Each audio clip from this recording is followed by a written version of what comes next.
Well, hello. Hello. How are you? I am wonderful. I am Thank you. so honored to have you here.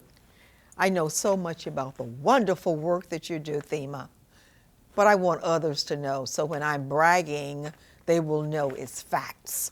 Thank There you. are facts that I'm going to be espousing.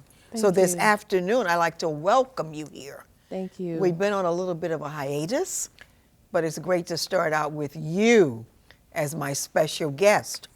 So, I have a wonderful person with me. As I said, you're the woman behind the power, none other than Thema Campbell. You're the president and chief executive officer of Girl Power Rocks. Did I get that right? You got it absolutely right. I want you to start with telling us this wonderful story, the origin of Girl Power Rocks, and just let them have it. This is one of my special honors to have you here on the journey. This is a journey that many little girls might not get an opportunity to be a part of, but I know those who do. They will be the stand-up kind of woman that you are. So, Thema, please, let's talk about a little bit about you growing up and how did you come to Girl Power Rocks? Okay. Thank you. First of all, Dorothy Bendross-Mindingall, doctor, I want to say thank you for having me here and want you to know how special you are to women and especially black women Thank you. to have made a path for us to follow in Good. and given us Thank an you. example of Thank how you. bold and bodacious we can be and unapologetically about who we are and what our strengths are, because I feel like that's something that a lot of us have to overcome. We're Amen. strong and we're bold, and we sometimes we have to tone it down, but you have given us this example of what it is to be who you are in all of your glory and your attire. And so I want to say thank you, and I want to say that the honor is all mine. Thank you. Now, I grew up in a very small town in Georgia, Sparta, Georgia, I know where that with is. a wonderful surrounding the fields and the pastures and the animals and the gardens. Every year we planted a garden, and I just had a great childhood. And I took it for granted. I thought this is what everybody had. Okay. I thought every girl had protections like I had. My uncle, I had 5 brothers, so nobody bothered us because Okay. my brothers were known for kicking butts if you messed with their sisters. All right. So I think I took that for granted. And when I moved away from Georgia and I moved to Miami, and I started working as a legal secretary. First I was in banking, and then I started working as a legal secretary. This is your journey. Yes, this is my Okay. journey. And Yes. I met 2 friends, Latricia and Kiani, who had kids Okay. the same ages of my kids. And and we were looking for a place for our children. And we met at a store in Liberty, a bookstore in Liberty City, Afro Books and Things, Yes. with Dr. Wells and her husband who ran the bookstore. Yes. I met these 2 women there, and we became friends and sisters. So I call them my sister friends. Sure. Now, we started an organization a year later in 1989 called Concerned African Women. I'm familiar. And I was with that organization for 10 years. Yes. And I left at the end of 1999 because I knew where my journey was taking me. Amen. I knew Amen. that I had a special kinship and a special affection in my heart for girls. A calling. Yes, I knew that that was what I wanted to do. So in 2000, I started Girl Power. Wow. And that's what I have been doing ever since. Since 2000. And I've loved every minute of it. Have I had challenges and struggles? Of course. So many, too many to count. But the work within itself is fulfilling. And can I don't tell. think I want to do anything else. You know, and I was talking to someone last night and I said, you know, if I didn't need money to pay my bills, I would do this for free. This is the work that I would do Wow. because I feel like this is a calling on my It's life. a calling. It's and a I calling. feel like it's God's work. Amen. And it's heart work. It's hard, but it's heart work. Yes. And I love it and I enjoy it. And this is what I do and this is who I am. Well, I'm pleased that you are telling this story. We'll probably digress here and there because there's so Okay. much to know. There is so much, yes. I want you to tell the audience, the viewing audience, the listening Okay. audience for that matter, about Mama Hattie. I want to talk about Mama Hattie. Oh, Okay. Mama Hattie was my grandmother. Yes. And I feel so emotional. The older I get, the more emotional I get, especially Yes. when I talk about certain things, and Mama Hattie is one of them. Because my grandmother's house is where I really grew up. And it's where I learned to be who I am today. Although I've elevated, but that honesty and that sincerity and that helping others and giving and loving unconditionally, Yes. it came from my grandmother. Yes. Because I Yes. grew up in her home. Now, I had a house, my mom had a house where we lived, where my clothes were in my bedroom, but I wanted to be at Mama Hattie's house. Yes. Because Mama Hattie cooked 3 meals a day, 7 days a week. Good food. Good food. It came from the garden. It came, Yes. the meat came from the cows from my neighbor down the street. The chickens came from her yard. The eggs came from the hen house. Good living. So I grew up there, and this was my happy place. This was my Yes, happy yes, place. yes. Now, did we get spankings? Oh, yes, we got plenty of spankings. But what we got most of all was love, Love. discipline, protection, and we knew we were loved. We knew there were a lot of people that loved us. You were rich. Yes. So, and I never knew how poor we were. I just said you were I'm rich. telling you, That's because right. I thought we had everything. Everything. And so that's Mama Hattie. So you know that we're building this home now for girls who are aging out of foster care, and girls who are also providing some services for girls who are at risk of human trafficking. When I started meeting girls, Dr. That was my Bendross-Mindingall, next conversation. when Talk I to started us. talking to Yes. girls, and I started to hear their stories, the abuse, the trauma, that wasn't coming from, a lot of it wasn't coming from outside of the home. It was in the house. Some of it was outside, but a lot of it was in the house. And so when I started hearing these stories, my heart started to break open. And you know, when your heart breaks open and then it starts to heal, it's stronger and it's better. So my heart broke open.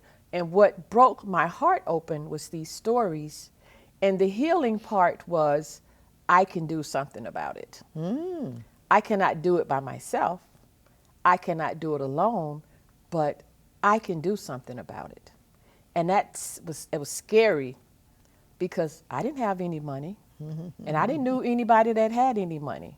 But you had heart. All I knew was, I'm going to do this. Yes. I'm getting this done. Yes. I'm starting this. I'm talking to people, and I start talking to people. I started talking to my commissioners, and this home is well on its way. So where is it? It's in Overtown. Okay. It's going to be in Overtown. So before Commissioner Audrey Edmondson left office, Okay. she helped us to secure land for this Okay. home in Overtown through a resolution, to the conveyance of land through a resolution at the Right. county. Also wrote us into Overtown Park West CRA interlocal agreement for $5 million. And we just found out a week or so ago that they are going to increase that amount to $10 million. Wonderful. So we're in a capital campaign, but we have $10 million accounted for, which means we can really start building on this house. So what would be included in this house? So what would be included in Mama Hattie's house? Thank you Yes, for Mama asking. Hattie. Mama Hattie's house, first of all, will include residential space for girls who are aging out of foster care. It will also include some services for girls who are at risk of human trafficking. And in case everybody in the audience doesn't know, Florida is the number 3 state in our nation for human trafficking. Yes. And Miami-Dade County is the number 1 county in our state For sure. for human trafficking. So those are the 2 main services. But the other services that we will provide are services for the population that we now have providing after-school services, a place to house our mentoring program, a place to house our girls' choir, so that Girl Power will have a permanent home for our programs and services right in the heart of Overtown. And we are very excited about that, working with our board and the CRA and our local commissioners, Commissioner King, Commissioner Hardiman. Yes. So working with those people, it's just been a great joy to have their support. And we're very excited about building this home I'm excited that for I'm naming you. after my grandmother. Yes, Mama, how do you know? Because she, if it wasn't for her, I wouldn't be doing this work. Yes. I saw this example of this woman who had no education, but was the smartest woman that I knew. My grandmother was an entrepreneur. I didn't even know. Shouldn't we all? Listen, she was an entrepreneur, and I tell this story because when I was little, I lived on Springfield Road, and I would see all the women on that road when they would go to work in the mornings. They would bring their pots with their food in it and leave it at my grandmother's house, and they would go off to work. Well, my grandmother cooked food for Yes. these women, black-eyed peas and cabbages and cornbread and okra. Delicious. She made this food, and when they were on their way home from working in these factories, they stopped and they got their pots of hot food for their families, because the men in Georgia where I grew up, you had to cook for these men every day. You couldn't order out. Well, there was no place to order, but it was hot homemade food. And this is how she made a living. And we never understood why she always had money, because she never left home. She was always at home. But anytime we needed something, there was money in the house for it. But that's the spirit of entrepreneurship. And when I say shouldn't we all have that spirit, we look at what you're doing, and it could develop into entrepreneurship. Our children need somewhere to live. When I was in Tallahassee, we worked on the aging out, because at 17, 18 years old, where are they going to go? And you have that spirit within you coming from Georgia, Mama Hattie, and now to you, doing the same thing. What she did was to take care of families. She did. That's where you are. You're taking care of families. And the other thing that she did, Dr. Bendross-Mindingall, she took care of a lot of people outside of our family. I can remember going to sleep and waking up, and there would be these strange people, especially women, who were in a domestic relationship. Yes. They would come to my grandmother. She had medicine that she created from her kitchen. Her medicine came out of the kitchen, from the cabinets and from the plants outside in the garden, that these weeds that we thought was weeds but was herbs that grew around her well, and she would boil it and make a tea, or she would put it on your broken skin. And it worked. And it worked. It worked. So I don't know what to call my grandmother particularly, but to me she was a healer also. That's true. She was a healer. That's true. And I just remember one of the things that she would do if you fell and hurt yourself, she would kiss it. Now, she would kiss that wherever you fell. She would kiss it, and it was better. The pain wasn't part of the healing. It was healed, and we used to always want her to kiss our knee if we fell. Yes. Kiss our hand, and she was a healer. Yes, and you know that's what a lot of children don't have. They miss it. You know, it's just a hug. I've seen you with your girls. Yeah. I watched you work with girls, those who might not have gotten a hug all day. And they are all over you, all under you, whatever it is that you can do. And the tone of your voice, and you're a healer also. Thank you. You would walk over and you talk to them. And I know many times, as you said, growing up, you might have gotten a little spanking. We got some spankings here. But look at you. You take whatever it is that was given to you and decide, I'm going to heal more girls. Maybe not the way Mama Hattie did it, but I will do it in a way that says to Mama Hattie's spirit, I've got it. I know what you did. When you talked about her cooking the food, who would not want a good pot from Mama Hattie's house? But Yes, you're going to amen. have your own house, and I believe you'll be doing some entrepreneurship We in that will. house. It's in us, all of us, all people have the spirit of healing and loving. And I love the fact that you talked about the hard work, but the heart work. So go on, tell me more about, I want to know about the event that you have every year and the girls, and you said you're going to have a space for them to do their singing, the chorus and Yes. all of that. Talk to us So we about that. have the way that we improve our world one girl at a time is through these programs that we offer. Okay. We have an after school program where girls come 4 days a week. After school, we have one we have one in Liberty City. We have two down south. We also have a girls intervention program.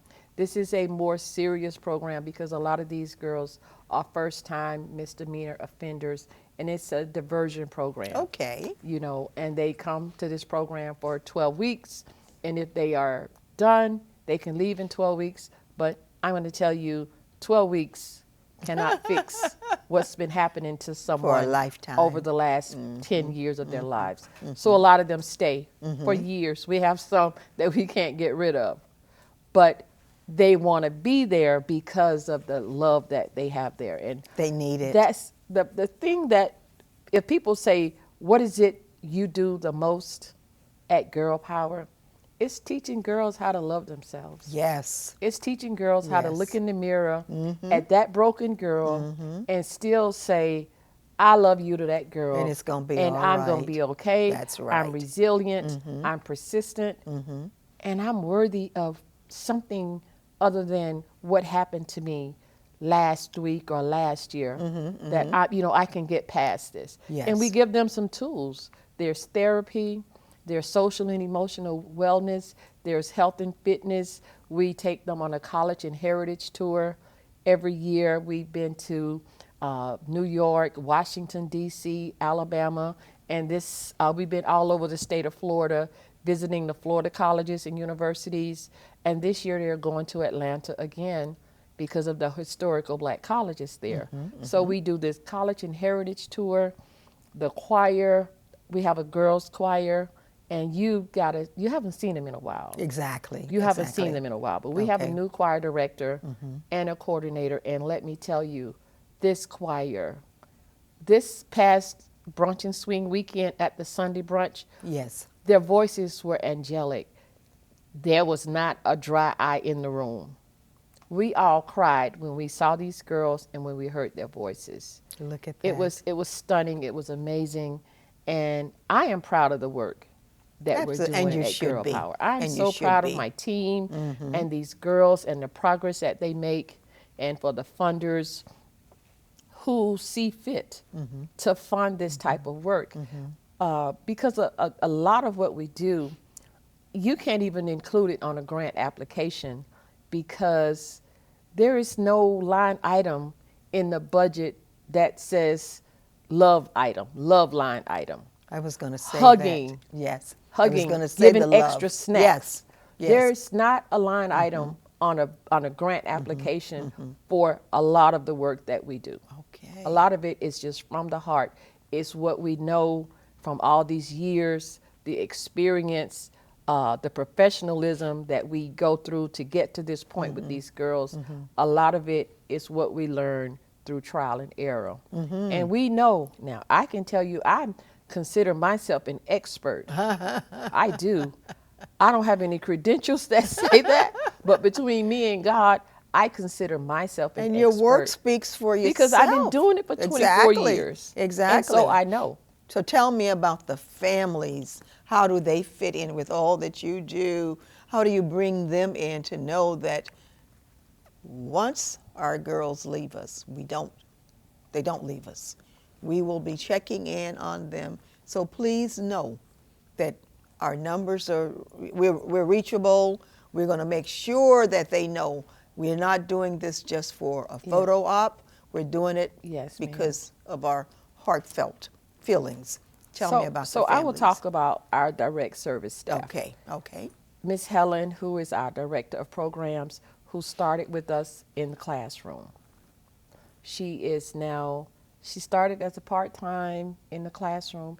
Now she is our full-time director of programs, the smartest, one of the smartest people that I know, Miss Helen. Miss Rashada, who is my daughter, who was a volunteer without being told. She was told she was a volunteer. So she was volunteering in this program when she grew up with this program. She went away to school, she finished school, she came back, and now she's been with us, maybe 12 years she's been working in the organization. And she is our director of operations. And these two young women are very close in age to these girls. And they keep up with these girls and they know where they are and they call them. They call Miss Rashada, my daughter, has two mentees that she mentored through elementary school, through high school. These two of them came back and they are now part of the Girl Power Alumni Association, which what we want to do is find every girl that's been through our programs to see what they're doing now. And some of them we know what they're doing now because these two, they own businesses, and my daughter mentored them. We have another young lady, Miss Sierra, who is our choir coordinator, who works for us now. She was in our summer camp. We have Miss Essence, who is still in college, but she comes to intern with us during the summer. And so we stay in touch with these girls. Their families know us. They have other children. We have girls in our program whose older sister went through our program, and the parents know. She helped my older daughter. Now I have a younger daughter. Can you take her? So we have a lot of relationships with our parents, very closely with them, working with them, and they know who we are. And a lot of times we don't have to find them. They find you. They find us. They call us because they know what happened when they were in the program. Girls know how far we will go. And I want to tell you this one story. Sure. This happened the day before the new law took effect that says if you're homeless, you can no longer sleep on the streets. I think this was one day, October 1st. So the day before this law took effect, two of the students who were starting our program became homeless. The students, two students, a mom and a grandmother, called us in a panic. We're homeless. We don't have anywhere to go. Girl power, please help me.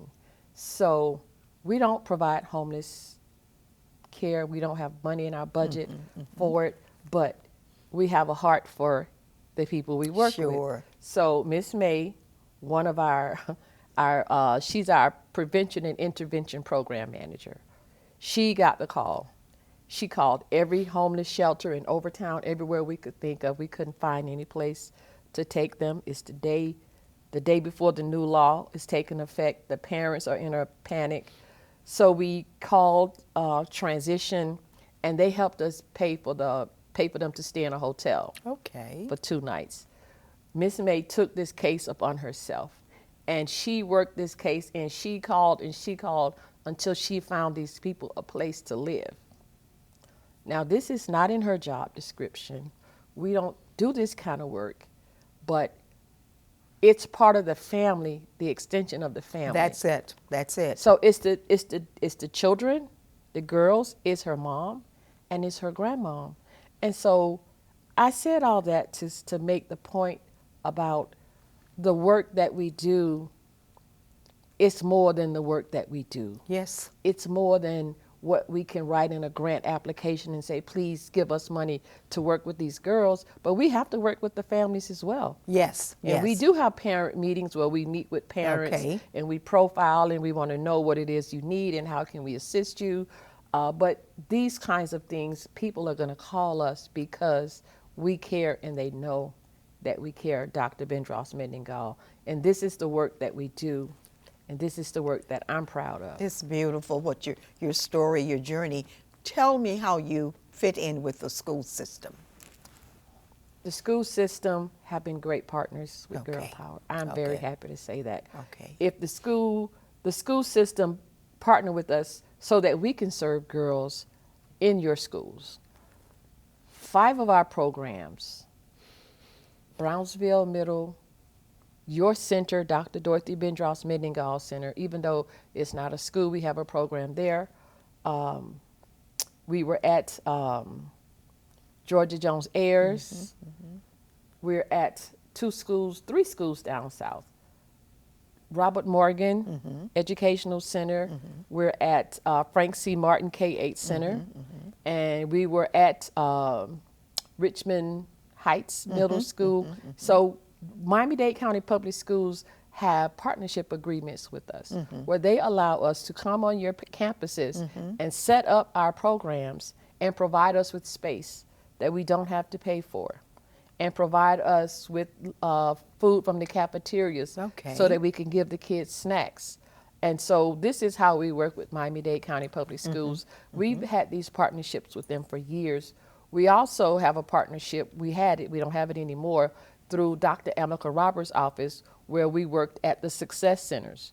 When girls were suspended from school, we ran 2 of your Success Centers where they would come to our programs Monday through Fridays, the same days, the same hours as they would be in school, so that they would have a continuity of their education and they could bring their homework there and we would help them with their homework. But what we would address more is the cause of why they're suspended from school. Right. That is what we do most. We try to get to the root cause of why she was I was fighting. going to ask you that. Do you have, I know you probably do, but let me ask it anyway. What about the mental health piece? Do you do something with that? Thank you for asking that. So we have a partnership with Jewish Community Services of South Florida and Agape Family Ministries down south. And they partner with us to provide mental health services for our girls and their family who wants it. Okay. A lot of people that need it don't want it. I know. They're not ready for it yet. I'll just say it like that. But that's one of the biggest problems that we have in addressing the trauma, because most of these girls, they are dealing with trauma, and the families. Yes. And sometimes the trauma is generational. Yes. It's generational. It's 3 generations, 4 generations deep. And so we deal with it through our partnership with Jewish Community Services of South Florida. We also use a evidence-based trauma-informed curriculum called the Girls Circle. Our staff is trained on it once a year. And so we use that curriculum to teach people who work with victims of trauma how to work best with these girls who've been through this trauma and their families. So we do it. So that's another way that we handle it. And we bring in folks from outside of the agency to do specialized workshops for girls. And we also use art. We use art. We partner with the Art Museum of Miami. They come in and do art with the girls. And art is a very good way of helping girls deal with their trauma, and the singing and the music. That's important. And the music, yes. Let me tell you. And it's a science behind art and how it helps kids overcome their trauma. So what can we do? You know, I'm a school board member for District 2, and you named a few spaces in your program that are in District 2. Right now, what else can we do for you and the girls? What we would like more help with is identifying the girls in your schools that need the program. And the teachers, I'm sure the teachers know who they are, the ones who are acting out, the ones who are having challenges with their ABCs, their attendance, their behavior, and their course performance, especially the ones who don't show up at all. Where is she? Why is she not in school? What is she doing when she's not in school? That's That's the key. Where is she? Why isn't she in school where she's supposed to be? And let us know who they are so we can go. Sometimes you have to go knock on doors. Well, you know, I'm known for Yeah. kids I don't know come you to are. school. I've heard your journey, so I know.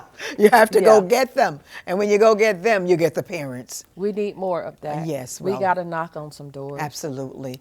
Well, Thema, it's been wonderful. Wow. But the time went so fast. The time went so When they fast. tell me 30 minutes, I'm thinking, you know, we'll be fine with 30. But you might have to come back. I would love to come back and talk more about Talk this more. journey because girls Yes. are the first teachers of men and women. And we got to recognize that. Who is raising our children? And what are we going to do to support these young girls at this age so they become good mothers Absolutely. for our men and our women? Well, when they're in your company and girl power, girls rock, I feel good. I know Thank that you. they're going to get what they need, and we'll do more. Thank you. We need to connect and stay connected. Thank you, Thema. Thank you. For talking I about would love and to come speaking. back. God bless you. God bless you too. Love you. Love you. Okay. Okay.